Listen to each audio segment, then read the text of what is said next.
6 o'clock now, so I'll call the meeting to order. First item would be the minutes from our last meeting, which was a couple months ago on May 20th. I make a motion to approve the minutes of the May 20th planning board meeting. I'd second that. Motion from Randy to approve the minutes, second from Bill. Any further discussion on that? All those in favor, signify by saying aye. Aye. Opposed? Passed. No old business. Moving on to new business, item A. The final plat for Painesville Solar Farm, Plat 1, Furchy, which is on page 5. So it took a little bit to get to this point, but we are here. They have submitted the final plat. We have got a BINDOT approval with their comments. The Stearns County Surveyor's Office have approved it, the Environmental Office. With the final plat, you'll see the next item is the rezone. Both the final plat and the rezone are conditions of the conditional use that they already received. They do have a road access agreement from MnDOT to the platted property. The development agreement and the access agreement from MnDOT to our trunk sewer easement is currently being drafted. We're still waiting on a legal description from Furchy and Evan Carlson for that section from MnDOT where that ends to where it ends all the way to where our trunk utility easement is. We need that legal description to be included in the access easement to give us access to that utility easement that we have. They are very well aware that we will not sign the final plat until they have signed the access agreement and the development agreement. The development agreement you'll have, I hope by the public hearing, that will have language in there in relation to, just the biggest thing is assessing that utility easement. Everything from, security, fencing, building permits, paying in engineering and legal fees, parkland dedication, all that type of stuff gets wound up in that development agreement. Let's see. Do you see any hurdles, Jennifer, that won't be overcome, or is it just a matter of moving through the footsteps? I think the biggest hurdle was at the beginning, and we may have some people in attendance at the public hearing, was just it being solar in general. Solar is, people either like it or they don't. Yep. And then we have a fair amount of solar in our community. We don't have any other solar in the city, but we have quite a bit of solar in our community. And when you look at the lay of the land out there, and its proximity to the river, its proximity to our wastewater treatment plant, and just the typography of the land, there's just not a lot to do with that piece that is being built into solar. A lot of people want, and there is a need for housing, except that's not the best place for housing. There is a setback from that wastewater and water treatment facility for anything, especially housing, and that we will not meet that. So there is a fair amount of land that is still left after this plat that abuts Lake Avenue. And with this being zoned light industrial and this being done, I believe once we can get an anchor on Lake Avenue, on that same side, like light industrial or commercial, that's where we're gonna see some buildup of business or whatever you have it. He has not come forward with any plat for that. I think once there could be a possible business that wants to go out there, that's gonna stimulate a plaque of maybe 2-3 acre lots, or maybe even 5 acre lots, depending upon what that business might be. But all along Lake Avenue, from the MnDOT right away down to the bridge, or within feet, is all going to be still retained as an outlot or as non-platted property. So he'll still have a way of being able to put business or industrial out there. Okay, thank you for that. Any further discussion on that? Otherwise, you can see the action of setting the public hearing for our August 19th meeting. I'd make a motion to set the Painesville Solar Farm Plat 1 final plat public hearing for Monday, August 19th, 2024 at 6:05 PM. And I second it. A motion from Bill to set the public hearing, second from Randy. Any other thoughts?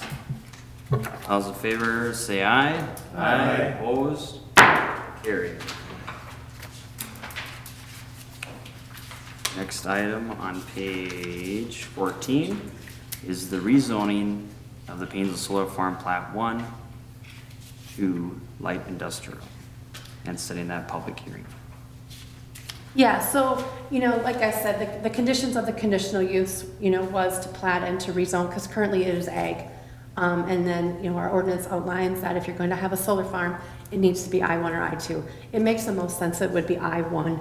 I-2 is really heavy industrial, that's where you have your AMPIs, your fertilizer manufacturing, or things like that. So this would actually fall under an I-1 that also, it just fits more comfortably than if we were going to develop along Lake Avenue to be C2 or I-1.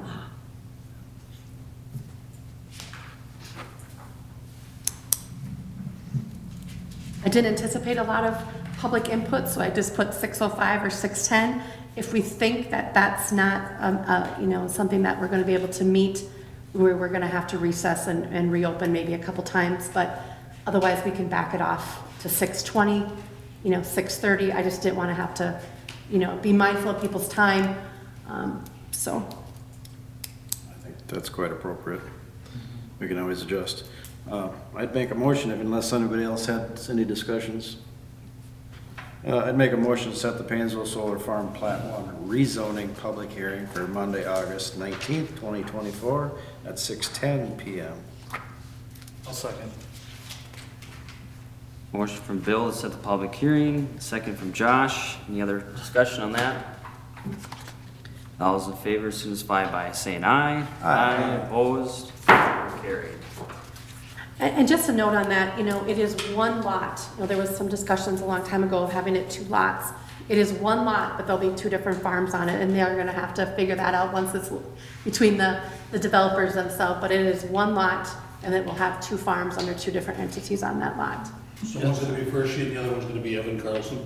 Yes. Okay. Yep. Is there an advantage or disadvantage city-wise? There isn't. There's an advantage to them to have it as one lot, because they don't have to meet the interior line setback. Oh, okay. So they're using the land to its, maximum. Nothing wrong with that. And then just information reports, as you can see, the building permit reports, 21, and then the CCLD newsletter on page 30. A lot of window and door permits, that has been kind of, and across the board, commercial and residential, that's been kind of just something that has happened a lot this year, we think. We're right at, I issued 89 today, permit number 89. Mind you, there's probably 5 or 6 that are reserved for over-the-counters that come in, so we're probably right at that 85 mark, 84 mark. With the dry winter, with the nice weather, I thought we might be just a nickel above that, but with the rain, and I think people's seals are leaking, so I think people are having to do some maintenance. Maybe with the winds that we've been having, people have thought, maybe we have to do some home improvements. But we're pretty much on task for probably having the same amount of permits as we typically do. And I would say also it might be that, Anderson's been camped out at Fleet Supply now for almost a month, so they've been, like, you can't walk past them without getting solicited for windows, so that might have something to do with it. Sure. And windows, there's possibly some energy credit that, on your taxes, I don't know the laws, but that might, fall under that energy credit where you can, tap into some of those federal or state dollars. And you gotta have windows, and you hope they don't leak, because that just leads to bigger issues, so. Inspections, for whatever reason, people are actually calling for their inspections. We do have a couple outstanding from 22. One is the old funeral home building. He's doing some, things with that. That's a slow process. And the other one is a homeowner that's doing his own work, which of course you fall into I know he had some trouble getting some of the supplies or the materials, and the other things might be budgetary issues, but, so, yeah. We do have permission to tell you that the lot next to Flagpole Country, they are moving ahead with the brewery. We are in the middle of approving that building permit, so there will be a brewery coming to town. So that's super exciting. That plat that we just finished is going to be built on. Is that that's an empty lot? It's an empty lot, and it runs kind of a pie shape, if you remember from that lot. Runs all the way back to the back of the homes to Flanders Drive. And then up to Mr. Stevens' property. So it'll be nestled right in there between Mr. Stevens and Flagpole Country. So that will be a brewery, so that's super exciting. Any word on the dog tree? On the